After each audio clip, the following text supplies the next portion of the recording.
சங்கீதம் அதிகாரம் 59. என் தேவனே, என் சத்துருக்களுக்கு என்னை தப்புவியும், என் மேல் எழும்புகிறவர்களுக்கு என்னை விலக்கி உயர்ந்த அடைக்கலத்திலே வையும்.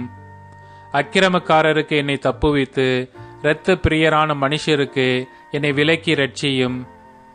இதோ என் பிராணனுக்கு பதிவிருக்கிறார்கள். கர்த்தாவே, என்னிடத்தில் மீறுதலும் பாவமும் இல்லாதிருந்தும் பலவான்கள் எனக்கு விரோதமாய் கூட்டம் கூடுகிறார்கள். என்னிடத்தில் அக்கிரமம் இல்லாதிருந்தும் ஓடித் திரிந்து யுத்தத்திற்கு ஆயத்தமாகிறார்கள். எனக்கு துணை செய்ய விழித்து என்னை நோக்கி பாரும். சேனைகளின் தேவனாகிய கர்த்தாவே, இஸ்ரவேலின் தேவனே, நீர் சகல ஜாதிகளையும் விசாரிக்க விழித்தெலும்பும். வஞ்சகமாய் துரோகம் செய்கிற ஒருவருக்கும் தயை செய்யாதேயும்.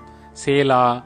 அவர்கள் சாயங்காலத்தில் திரும்பி வந்து நாய்களைப் போல ஊளையிட்டு ஊரை சுற்றித் திரிகிறார்கள். இதோ தங்கள் வார்த்தைகளை கக்குகிறார்கள். அவர்கள் உதடுகளில் பட்டயங்கள் இருக்கிறது. கேட்கிறவன் யார் என்கிறார்கள். ஆனாலும் கர்த்தாவே, நீர் அவர்களை பார்த்து நகைப்பீர். புற ஜாதிகள் யாவரையும் இகழுவீர். அவன் வல்லமையை நான் கண்டு உமக்கு காத்திருப்பேன். தேவனே எனக்கு உயர்ந்த அடைக்கலம். என் தேவன் தம்முடைய கிருபையினால் என்னை சந்திப்பார்.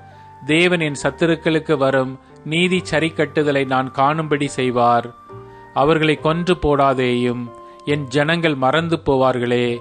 எங்கள் கேடகமாகிய ஆண்டவரே, உமது வல்லமையினால் அவர்களை சிதறடித்து அவர்களை தாழ்த்தி போடும். அவர்கள் உதடுகளின் பேச்சு அவர்கள் வாயின் பாவமாயிருக்கிறது. அவர்கள் இட்ட சாபமும் சொல்லிய பொய்யும் ஆகிய இவைகளின் நிமித்தம் தங்கள் பெருமையில் அகப்படுவார்களாக. தேவன் பூமியின் எல்லை வரைக்கும் யாக்கோபிலே அரசாளுகிறவர் என்று அவர்கள் அறியும் பொருட்டு அவர்களை உம்முடைய உக்கிரத்திலே நிர்மூலமாக்கும்.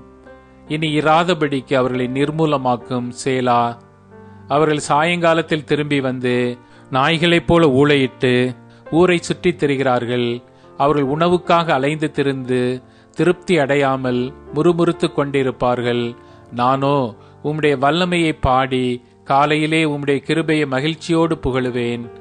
எனக்கு நெருக்கம் உண்டான நாளிலே நீர் எனக்கு தஞ்சமும் உயர்ந்த அடைக்கலமும் ஆனீர். என் பலனே, உம்மை கீர்த்தனம் பண்ணும். தேவன் எனக்கு உயர்ந்த அடைக்கலமும் கிருபையுள்ள என் தேவனுமாயிருக்கிறார்.